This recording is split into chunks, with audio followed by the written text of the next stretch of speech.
이번 대선은 헌정 파괴에 대한 심판 선거다. 국민들이 압도적으로 국정 안정에 대한 민심을 모아주셔야 된다. 이런 하나의 방향으로 가자. 이런 국민들의 마음이 좀 계속 됐으면 좋겠다. 예, 이번 대선에는 반드시 압도적인 민심이 결집돼야 된다. 이렇게 생각을 하는데, 그 이유는 일단 무엇보다 이번 대선은 무슨 정책 가지고 토론하는 대선이 아니다. 윤석열 정권의 헌정 파괴를 확실하게 심판하는 그런 선거가 이번 대선이다. 그래서 민주공화국을 흔들어 놓은 헌정 파괴에 대해서 이게 51대 49로 심판이 된다. 이거는 제가 보기에는 국제적으로도 망신이고 또 대한민국 미래에도 좋지가 않다. 단호하게 심판해서 압도적인 민심이 모여야 된다. 그게 제 생각입니다. 그래서 이번에는 보수 진보를 떠나서 민주공화 세력은 헌정 파괴에 대한 심판의 뜻을 모아야 된다. 이렇게 봅니다. 윤석열 정권의 실정에 대해서도 우리가 단호하게 심판을 해야 됩니다. 사실 윤석열 정권이 계엄이라고 하는 헌정 파괴 행위까지 이르게 된 데는 실제로 윤석열 정권이 출범 이후에 2년 반 동안 독선 독주, 부패 무능, 대결, 분열, 이 윤석열 정권의 총체적인 실정이 최종적인 결론이 계엄이었거든요. 그런 점에서 저는 이 헌정 파괴에 대한 심판은 곧 2년 반 동안의 윤석열 정권의 앙시앙 레짐에 대한 심판이다. 그렇게 봅니다. 맞습니다. 그런 논리가 있어요. 그래서 압도적 정권 교체, 이게 뭐 파시즘이냐, 이게 뭐 독재로 가는 거 아니냐, 그런 우려가 있고 또 그런 공격이 있죠. 근데 저는 이렇게 봐요. 기본적으로 선거 때는 압도적으로 하나의 방향을 결정해 줘야 된다. 그래서 선거를 51대 49로 아슬아슬하게 한다고 해서 이 정권이 뭐 겸손하게 하고 또는 뭐 이게 뭐 통합적으로 가고는 이르지 않다고 봐요. 그런데 문제는 압도적으로 정권 교체를 했어요. 압도적인 민심을 지지를 받았어요. 그 다음에 정권 교체 세력이 과연 어떻게 국정 운영을 하느냐, 이게 중요한 문제죠. 근데 저는 새로 집권한 정부가 과연 독선독수를 할 수 있겠냐. 무슨 집권했다고 해서 그 새로운 정부가 자기 마음대로 한다? 뭐 우리끼리 한다? 그러면 그 정부만 문제가 아니고 대한민국 전체가 흔들려 버립니다. 그게 누구냐? 윤석열 정부예요. 윤석열 정부 때부터 대한민국이 엄청난 국가적인 혼란, 국가적인 대전환 위기에 놓여 있었잖아요. 근데 혼자서 독선독주를 해서 여기까지 온 겁니다. 그래서 저는 이 다음 정부는 압도적인 민심을 받아야 그 민심 때문에라도 내 마음대로 독선독주를 안 해야겠다. 이런 마음가짐으로 저는 국정운영을 할 거다. 아, 이렇게까지 민심을 모아줬는데 내가 정말 잘해야겠다. 국정운영을 제대로 해야겠다. 또는 국민을 통합시켜야겠다. 이런 사명감을 가질 수 있도록 그렇게 어음 한 장 주는 거예요. 채권입니다. 이게 채권. 국민들이 다음 정부에게 채권 하나 갖게 되는 겁니다.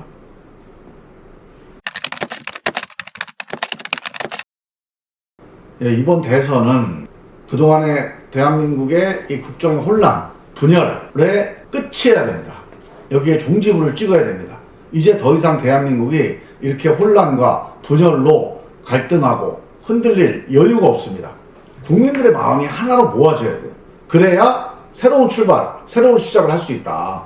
그런 점에서 51대 49로 만약에 결론이 난다. 그러면 저는 이번 대선이 새로운 출발이 아니라 오히려 혼란의 연장이 될 수 있다. 그렇게 생각을 합니다. 그래서 이번 대선에서 정말로 압도적인 민심이 모아져서 대한민국 국정을 안정시키고 뭔가 새로운 출발할 수 있는 그런 계기를 만들어줘야 된다. 그런 생각을 하고 있고요. 저는 이번 대선이 끝나면 적어도 위기 극복 비상정부가 3년 정도는 가동이 돼야 된다고 생각을 해요. 트럼프 2.0 시대에 이 통상위기, 뭐 관세전쟁, 이것도 보통 문제가 아니에요. 그리고 우리 민생과 산업의 위기도 심각합니다. 어느 때보다도 아마 IMF 때보다 더 어렵다. 이런 얘기가 나오고 있어요. 옛날에는 뭐 재래시장이 어렵다. 또는 뭐 중소기업이 어렵다. 뭐 이런 얘기를 많이 있었는데 그때마다 그래도 대기업은 괜찮다. 뭐 수출기업은 괜찮다. 이런 얘기가 있었잖아요. 근데 지금은 재래시장도 어렵죠. 자영업도 어렵죠. 중소기업, 스타트업, 이제 대기업도 다 어려워요. 대기업도 지금 중국이 추월해서 뭐 석유화, 반도체, 자동차, 철강 다 어렵습니다. 이 문제에 대해서 과연 어떤 대안을 가질 것인가, 이 위기 극복의 중요한 화두입니다. 이런 문제가 우리 앞에 놓여져 있는데 우리가 또 다시 혼란과 분열 일로 가면은 안 된다. 적어도 이번 대선에서는 뭔가 종지부를 찍고 새로운 출발을 해야 된다. 그래서 위기 극복 비상정부 이 3년을 우리가 새롭게 시작해야 된다. 그러려면 국민들이 이번에 압도적으로 이 위기 극복에 대한 민심, 국정 안정에 대한 민심을 모아주셔야 된다.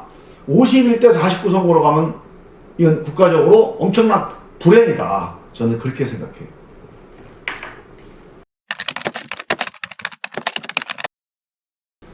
예, 대통령 선거라고 하는 거는 대한민국에서 가장 큰 선거입니다. 근데 대통령 선거를 통해서 대한민국 방향이 결정이 안 난다? 그건 대한민국이 제대로 작동되지 않고 있는 거죠. 그래서 어떻게 됐든 이번 기회에 대한민국의 방향이 결정이 돼야 돼요.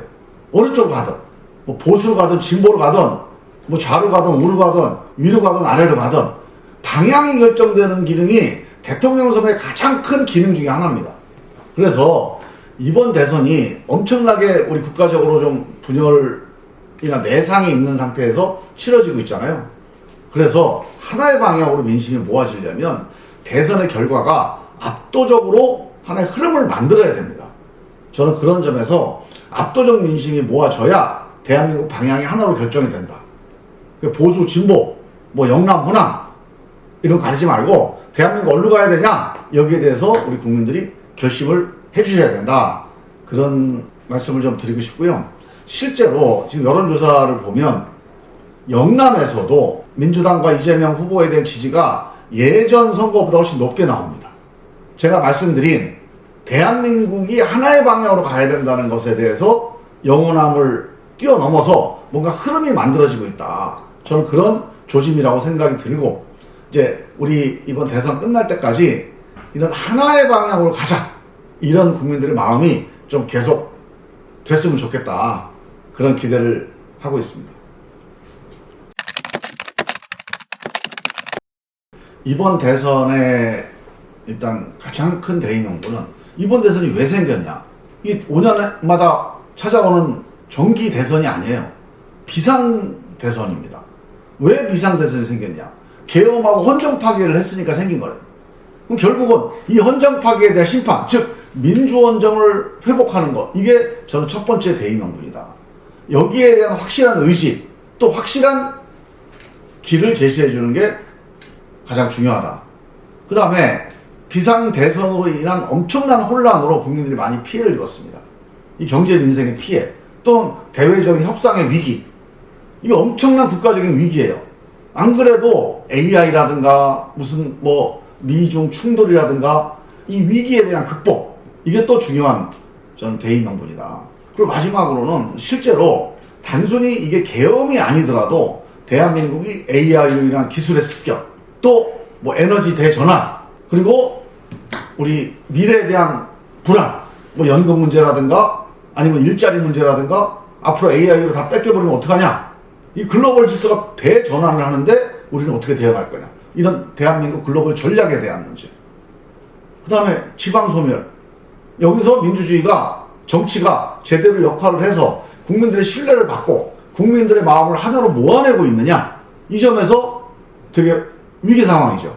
민주헌정의 회복, 위기의 극복, 그리고 새로운 대전환. 이 세 가지가 저는 이번 대선의 가장 큰 대의명분이다. 이거를 누가 가장 정말로 절실하게, 절박하게, 그리고 설득력 있게 국민들에게 전달하느냐가 이번 대선의 좀 관건이라고 생각합니다. 예, 우리가 어느 선거나 마찬가지지만 최대한 결집을 하려고 노력하는데 앞서 말씀드렸듯이 이번 선거는 어느 선거 때보다도 최대 결집을 해야 됩니다. 51%를 목표로 하면 안 된다. 전 60% 이상을 목표로 해서 선거를 해야 된다. 그건 국가적으로 하나로 방향이 결정되지 않으면 앞으로 대한민국이 51대 49로 결론 나서는 되게 위험하다 이렇게 보는 거죠. 그러려면 최대 결집을 해야 되는데 최대 결집을 일단은 지지층을 결집을 해야 돼요. 어떻게? 이 헌정 파괴에 대해서 우리는 단호하게 심판하겠다. 이 의지를 확실하게 보여줘야 됩니다. 그 다음에 중간층을 설득해야 됩니다.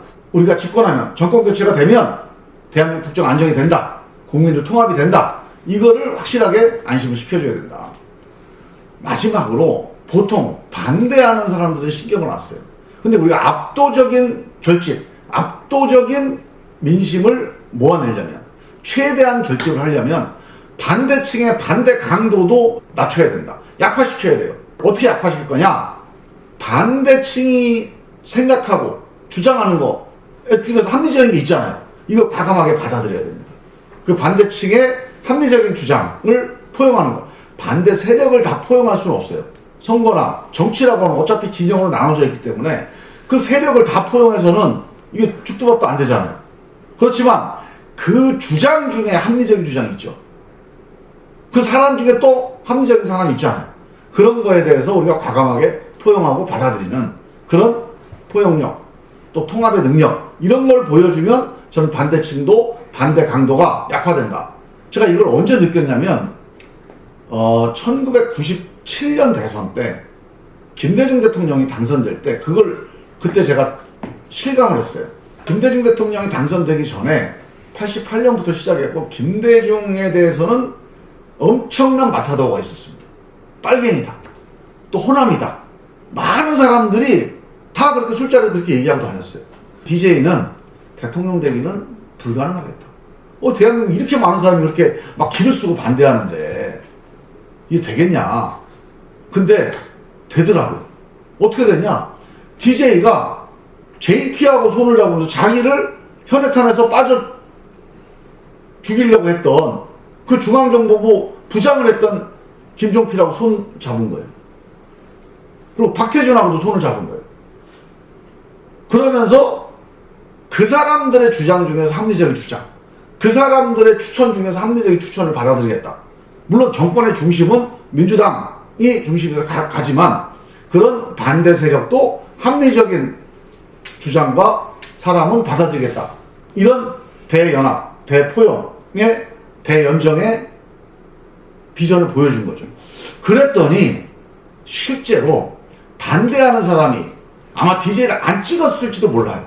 하지만 반대 강도가 낮아요. 그러면 비록 DJ를 안 찍더라도 나 이거 모르겠다. 집권할 수도 있어요. 또는 반대 강도가 약해지면 술자리에서 DJ 욕을 들합니다. 저는 이런 것들이 모여져서 DJ가 50만 표 이긴 거라고 봐요. 정말로 모든 최선을 다해서 저는 이긴 거다. 그래서 실제로는 표는 얼마 안 돼요. 이긴 표가. 하지만 DJ가 집권하고 난 다음에 이런 최대한 결집을 위한 노력이 정권 출범하고 난 다음에 나타납니다. 야, DJ가 빨갱이. 야, 그만해 이제. 색깔로 그만해. DJ가 정치 보복해? 아니, 안 한다고 그러잖아. JP랑도 같이 하는데 그런 얘기 하지 마. 한번 믿고 밀어주자. 가뜩이나 IMF 때문에 나라가 위기인데 DJ 대통령으로 우리 인정하고 밀어주자. 이런 사회 분위기가 쫙 퍼지더라고요. 그래서 저는 선거에서 몇 표를 이기느냐도 중요하지만 선거운동의 결과가 그 이후에 국정의 방향, 또 국정의 질을 좌우합니다. 좀 그런 점에서 반대층의 반대도 누그러뜨리는 이 최대 결집, 이 노력을 해야 된다.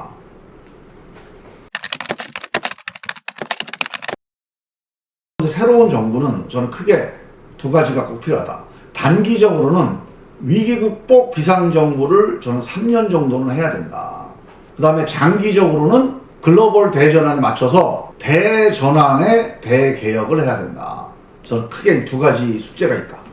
일단 위기 극복을 위한 비상정부, 저는 세 가지 과제가 있다고 봅니다. 첫 번째로는 경제민생 비상대책을 반드시 수립해서 가장 빠른 시일 내에 실현해야 돼요. 글로벌 전략이 어떻고, 그 다음에 AI 뉴딜이 어떻고, 이거는 시간이 많이 걸려요.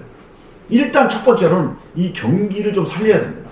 그래서 경제 민생의 비상대책을 세워서 일단 경제가 돌아가게 해야 된다. 그래서 시장이 좀 돌아가고, 자영업이 좀 돌아가고, 그 다음에 가게가 좀 돌아가고, 스타트업들, 중소기업들, 이 어려운 시기에 버티기 어려운 이런 경제 주체들이 버틸 수 있는 힘을 먼저 빨리 공급해 줘야 돼요. 두 번째로 이게 경제민생 대책만 갖고 되는 게 아니라 정치라고 하는 국민들의 마음이 모아져야 돼요. 신뢰가 생겨야 됩니다. 근데 신뢰를 만드는데 가장 중요한 거는 처음에 정부를 어떻게 구성할 거냐, 어떻게 만들 거냐. 국민 통합 정부로 가야 된다. 국민 통합 정부에서는 여러 세력, 또 여러 주장, 다양한 의견들을 하나로 모아야 된다. 중심은 있어야 됩니다. 중심은 확고하게 잡되 다양한 의견들을 모아내는 그런 포용력, 통합력이 필요하다.